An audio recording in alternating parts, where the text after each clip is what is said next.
Welcome to Hunter Beyond Time and Space Chapter 65. The Bond That Connects the Table of the World.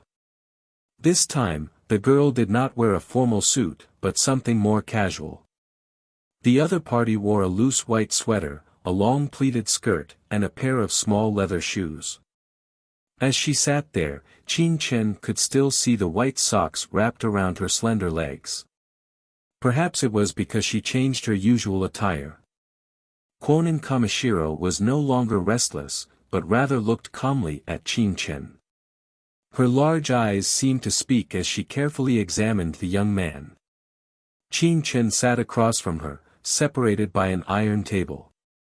The walls were gray metal, and the overhead LED lights were a pale white. But for some reason, the previously eerie environment felt refreshing with the arrival of Kwonin Kamishiro. The girl wasn't particularly beautiful, but after looking at her for a while, it felt very comfortable, like basking in the sun. Qin Chen hesitated for a moment. "Why did you come?" "To see you. I brought some food I made myself." Kwonin Kamishiro lifted a small cloth bag from beside her chair, containing a thermally insulated lunch box that was more delicate than the one Yuan brought. Qin Chen silently opened the lunch box to find 3 neatly arranged pieces of sushi and beef rice next to it. Kwonin Kamishiro said, "I asked around and heard that the prison food isn't very good, so I made you some food." Qin Chen asked, "Aren't you afraid that I'm a prisoner?" "I know you're here to carry out a mission," Kwonin Kamishiro said with a smile. "I'm curious. We're not really close, at least not close enough for you to visit me in prison every day," Qin Chen said calmly. Although it was good to be cared for, Qin Chen never thought that there was any unconditional love in this world. This was the inner world, and the other party was a time traveler. From these 2 points of view, Qin Chen's first reaction upon seeing her was not a good one, but rather one of caution. Kwonin Kamishiro thought for a moment and said in a low voice, "This time I came with the elders to the 18th city. They asked me to have more contact with you, and I feel a bit uncomfortable being with them." Both fell into silence. Qin Chen picked up the chopsticks prepared for him by the girl and silently ate all the food in the lunchbox.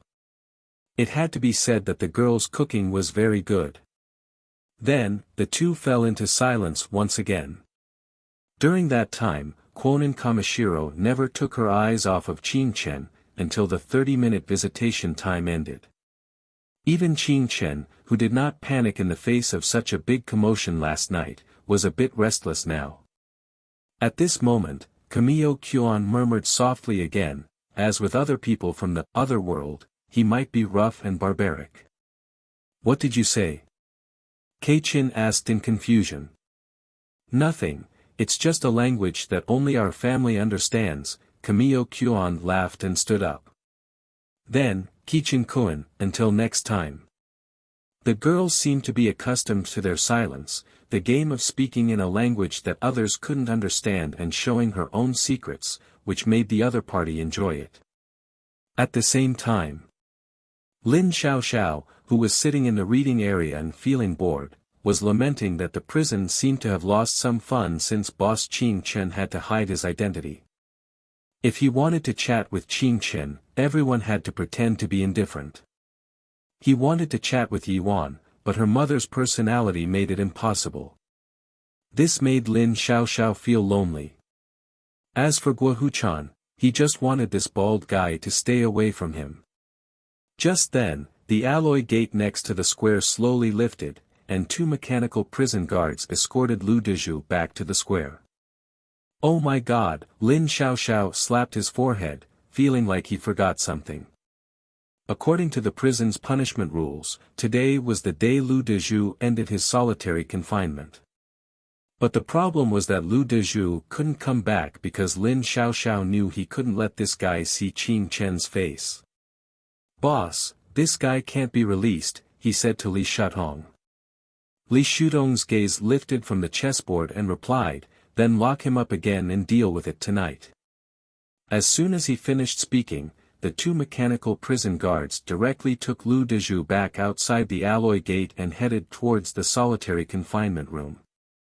No one knew how Li Shutong did it, and no one knew who heard Li Shutong's command and gave the order to the mechanical prison guards. It was like no one knew how he walked out of the 18th prison.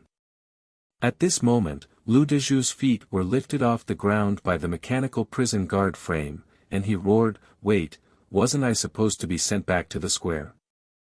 What's going on? Why am I being put in solitary confinement? What did I do?" But no matter how he struggled, he was eventually taken back to the solitary confinement room. Lu Dezhu felt a little sad. For a modern person, it was too difficult to endure days without communication with the outside world, without a phone, and without games. Lu Dezhu really wanted to end all of this, but he couldn't. Every time the countdown to crossing ended, he would be forcibly pulled into the inner world by the rules of the world, and then spend a few days in prison. He never thought that at such a young age, he would have to bear everything he shouldn't have. Suddenly, the alloy gate in front of him opened, and in the hollow and gloomy corridor, a person with a cat mask stood, silently staring at him. "Who are you?" Lu Dezhu hesitated for a moment. He was a little scared, but upon closer inspection, the other party did not have any weapons, only an e-reader from the prison. It was the third time traveler in this prison, and Lu Dezhu realized it. Qin Chen slowly walked into the solitary confinement room, and as a hydraulic transmission sounded, the alloy gate slowly closed behind him. "What do you want?" Lu Dezhu was a bit frightened in the enclosed environment. After a few seconds of silence, Qin Chen slowly wrote a sentence on the e-reader, "I saw the news. You were mistaken for me." Lu Dezhu widened his eyes, "Brother, I didn't mean to steal your thunder. I've figured it out. I'll never brag again, and this time I admit that I'm not the time traveler that Jianxing met." Qin Chen wrote on the e-reader, "No need." "Huh?" Lu Dezhu speculated according to his own logical thinking that he had taken the limelight from this mysterious expert, so the expert was a bit unhappy, but it didn't seem like that. He thought for a moment and weakly asked, "What do you want me to do, expert?" Publicly admitted, Qin Chen replied through his reader. No, Lu Dezhu shook his head like a rattle. "I'm already scared of being harassed. You don't know that I live on the second floor. The day before yesterday, I forgot to close the blinds while showering, and when I turned my head, I found someone across the street filming me with a camera. Also, when I was cycling home, there were paparazzi following me. They complained that I was cycling too slow and asked me to ride faster so that it would look better." Qin Chen ignored his complaints and responded on his reader, "Do you know how many years you will be sentenced to? It's not me who sentenced you, it's the 18th city court in the Li world." Lu Dezhu was stunned for a moment. He really didn't know his specific sentence. He was sent to prison right after he crossed over. Qin Chen wrote on his reader, 99 years and 7 months. Lu Dezhu.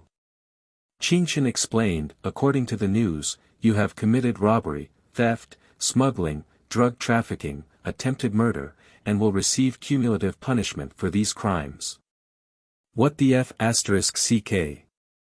Lu Dezhu almost vomited. At this moment, Qin Chen also retrieved the news of his trial from the reader, which belonged to Li Shutong and had the permission to read news. Lu Dezhu stared blankly at the reader, where his deeds were clearly written, stating that this was the highest sentence in the 18th city in the past 2 years. He felt hopeless. He had originally thought that he could endure for a while and wait for the end of his sentence. Qin Chen continued to write, "Of course, I think." Suddenly, Lu Dezhu asked, "Master, you have been using writing to communicate with me all the time, are you afraid of being recognized by my voice? So, do you know me? Or are you very close to me?" At this moment, Lu Dezhu showed his original intelligence, the intelligence of a normal human being who had not been confused by time travel and remained calm in the confinement room. Qin Chen looked at the other party coldly, and then said under the mask, "This is not important. What is important is that both Li Shuang and I think that you are actually being framed by the organization. The Interworld Organization often does this kind of thing. After being targeted by the Federal Security Management Committee, they will randomly choose an unlucky person to bear all the responsibility." In an instant, Lu Dezhu felt that the other party's breath and momentum had changed. There was an invisible sense of oppression that made people's breathing involuntarily disorderly. The voice was slightly more neutral, but very magnetic. Lu Dezhu thought that he would definitely remember if he had heard this kind of voice before. But in his memory, there was no impression of it. Qin Chen asked, "Can we continue to communicate now that you have heard my voice?" "Sorry, Master, I misunderstood." Lu Dezhu's momentum weakened again. Qin Chen looked down at Lu Dezhu and said, "I came to see you now to make a deal with you. You will impersonate me, and I will help you clear your charges." He first destroyed Lu Dezhu's hope, and now he gave him hope again. He did this because Lu Dezhu now has the potential to become the link between him and the table world. Thank you for listening to this episode of the audio novel, The Timeless Hunter. If you enjoy this channel, click subscribe for more fascinating English audio novels. Don't forget to leave a comment, like, turn on notifications, or share on social media below so you can find this channel again. Let us know your thoughts. See you next time.